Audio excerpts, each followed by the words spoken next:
All right, so let's go ahead and focus on step number 1 and 2, the null and alternative hypothesis. So as already stated, the null hypothesis is denoted as H0 or H null.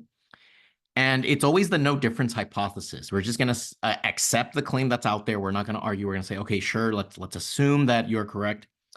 Or we're going to go ahead and set it equal to the value of the parameter historically. So the historical value of the parameter.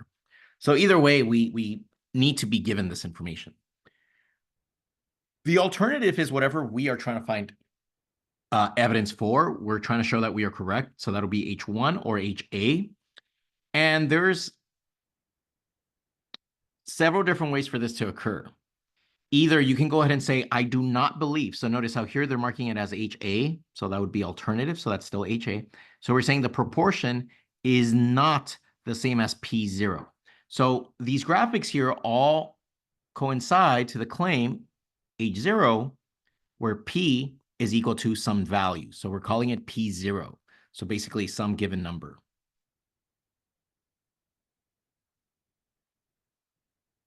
So we're not going to worry about it right now. If the alternative is that the proportion equals P naught, there's only a few ways for you to disagree with this. You could say that, hey, I don't believe that it actually equals P naught. I don't know what it is, but I just don't think that it equals that. And that would give you a not equal to sign in your alternative hypothesis, and you get what's called a two-tailed test.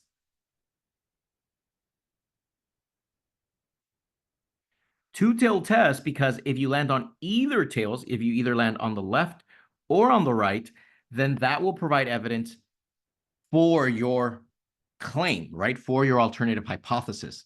So notice how I already have this shaded here in red where it says if you were to take a sample and you land in the tail, that's going to be evidence to reject the null hypothesis.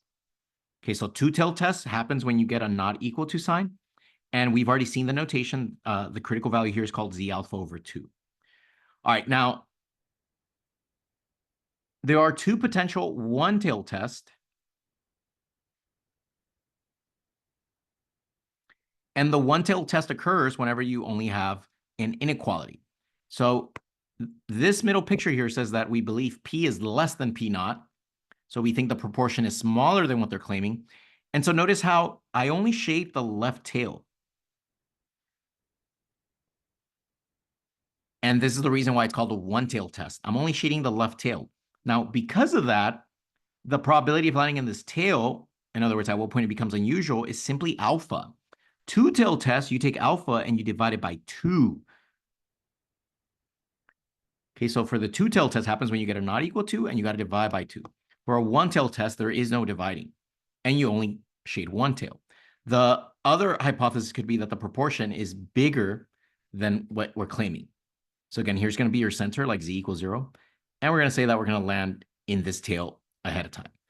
So what I want us to do is I want us to do two things, actually. I want us to write the null and alternative hypothesis for all of the following examples, as well as shade the distribution and the tail. So this will just be a review on critical values. So let's take a look at our first example. Write the hypothesis for each scenario, sketch the distribution and critical regions. The packaging on a light bulb says that it should last 500 hours. So right away, that's some packaging on a light bulb. Consumer Reports wants to know if the mean lifetime is actually less than that. You sample 20 light bulbs to check this claim. All right, so again, there's a claim. Now you need to ask yourself, is this regarding a qualitative or a quantitative variable? So is it qualitative or quant?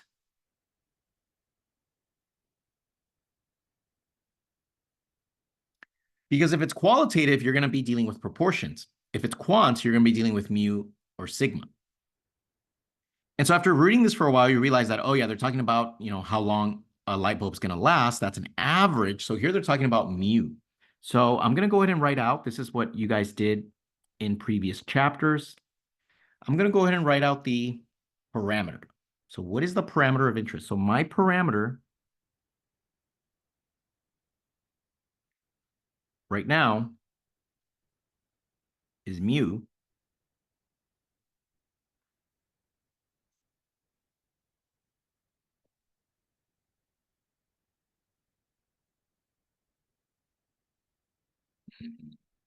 Having some computer issues.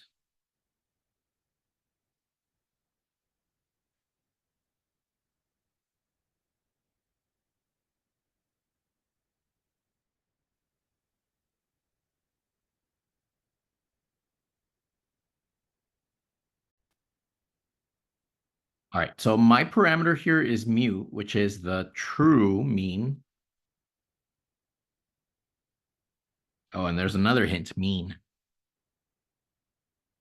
Lifetime of this light bulb.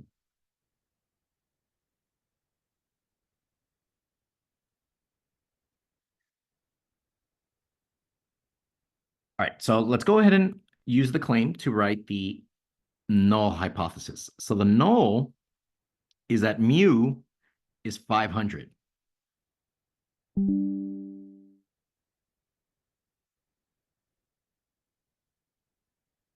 Now, what is the alternative?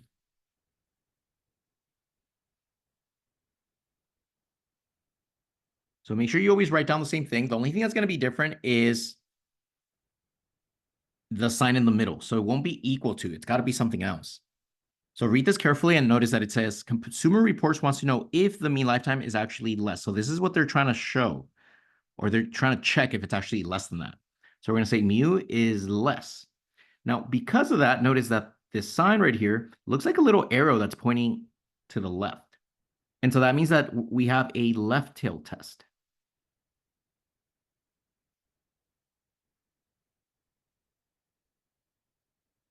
All right, so let me go ahead and sketch my distribution.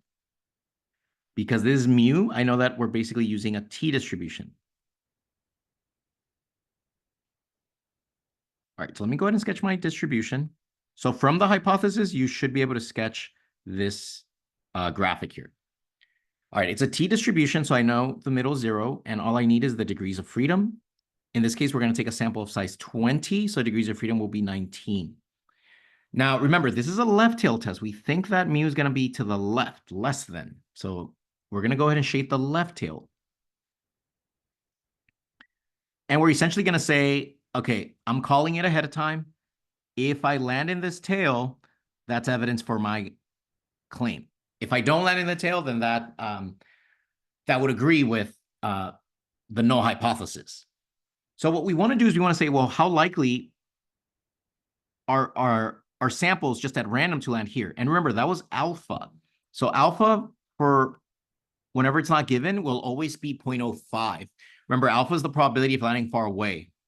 So here we're just saying, okay, we're going to land here. And I can go ahead and find this critical value. So again, that's going to be denoted by minus t sub alpha equals. And then I simply go to StatCrunch. This is a t-distribution, so it's going to be stats, calculators. So whenever you have a picture of a distribution, it's calculators. T-distribution, 19 degrees of freedom, where the left-hand side, so we are going to the left, is 0.05. And I get my critical value of negative 1.729.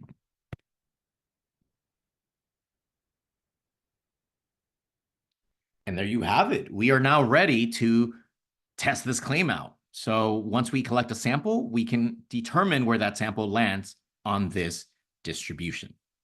And we'll follow that in the next section. All right, so I want you to give this a shot. Go ahead and try B, pause the video, read it, and do exactly the same thing that we did here. So identify the parameter.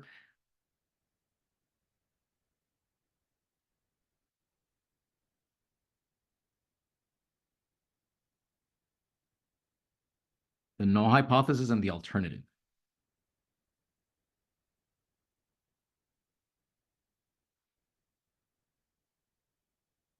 All right, hopefully you have tried this already. Notice that B starts by saying the standard deviation of the rate of return for some mutual fund is 0.08%. A manager believes the standard deviation might be higher than that. You take a simple random sample of 12 mutual fund returns to evaluate this claim. So what is it that they're describing?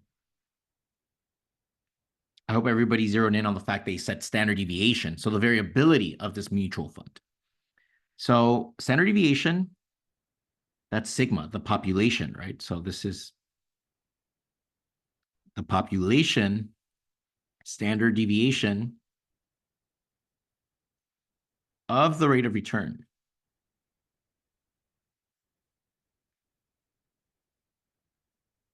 For this mutual fund. I'm just essentially recycling the verbiage of the problem statement. All right, now because this is sigma, so we saw this in a previous chapter, sigma has a chi-square distribution. So that means that we're going to be using a chi-square distribution for this. Okay. So anyway, the null hypothesis is sigma equals, so what is this claimed to be? It's claimed to be 0.08%. You can transform this into a single digit. Don't really worry about it because the whole point of this is just for us to get used to writing these hypotheses. All right, now what is the alternative for this problem? Read again, the manager believes that the standard deviation is higher than that. So we think sigma is actually greater than 0.08.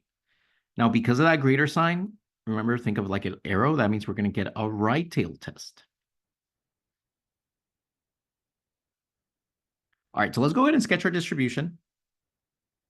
I've already mentioned that because this is sigma, we're going to be using chi-squared. So my distribution will be the skew distribution that starts at 0, goes up, and then comes back down. Remember that it's also characterized by the degrees of freedom. So degrees of freedom is sample size minus 1. Sample size is 12, so minus 1 is 11. All right, and I'm interested in the right tail. So I need to go ahead and shade in this right tail. I'm saying this is how sample should behave of this statistic. And I'm just calling it ahead of time. We should not really get a sample that lands in this tail with an area of 0.05. So this value is called chi-squared alpha. And go ahead and find it. So again, anytime you draw a picture like this, it's always going to be stats calc and the corresponding distribution.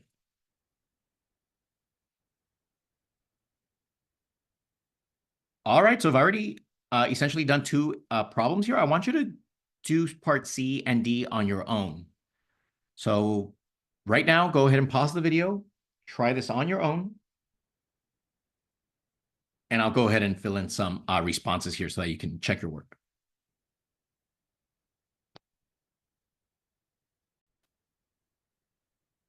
All right, let's go ahead and check our answers. The first thing I want to mention is that part C starts with, according to the Gallup poll in 2008. So notice that this is historical data. Remember that historical data is the null hypothesis. We're assuming that what has been true in the past continues to be true now, unless we have evidence to say otherwise. So that's why here we're going to use 80%. Also, something that I kind of forgot to mention in the previous problem was I'm always asking that question, like, what is the variable? So this variable here is qualitative, right? Americans felt satisfied with the way things are going. That's a yes, no response. So that is one of the strategies that I kind of mentioned in the previous section for figuring out where to go, right? Are you going to be using mu, p, or sigma? So just make sure that you also identify the variable and then say, oh, that's qualitative. We're going to use proportions. So the parameter will be p, the true proportion of, and then just recycle the verbiage given in the problem, right? Americans who are satisfied with the way things are going in their lives. Now, because we're dealing with p, what is the distribution? So for proportion, remember that means we're using a z distribution. So that's the standard normal. I also want to point out that we said that the researcher here wonders if the percentage is different now. So because they're saying that we just aren't quite sure whether it's still 0.8, we think it might be different, we're going to test for a not equal to. Whenever you see a not equal to, that's a two-tail test. The not equal kind of looks like two T's put together. Okay, so whenever you see a not equal to, it's always two-tail test, not a one-tail test, it's a two-tail test. So that means that alpha, right, the unusual values gets cut in half. So this area now is alpha divided by 2. So this will be Z alpha over 2. So again, I got to know the distribution so I know what proper symbol to use. And then I can just use stack crunch. I already did it ahead of time, so this gives me 1.96. Okay, so I think I mentioned everything that I wanted to for that problem. Here is the last one. So again, same thing, the average time a college student spends on social media. That's a quantitative variable. So, and we see the word average. So they're talking about mu. So therefore, my parameter is going to be mu, the true population mean time that college students spend, on social media. I'm pretty sure this is way higher now. It's 2 sounds like way too low. So you believe that this is higher now. So therefore, we have mu greater than 2. Again, that's just an arrow. So this will be a right tail test. And because I'm dealing with mu, that's going to be a t distribution. So when I shade the tail on the right, alpha, no dividing by 2, because it's not a 2-tail test. And this is going to be denoted by t sub alpha. Use stack crunch. They told you the sample size was 30, and you find 1.699. All right, if you have any questions, please make sure that you reach out because this is something that we will be doing for the rest of the semester.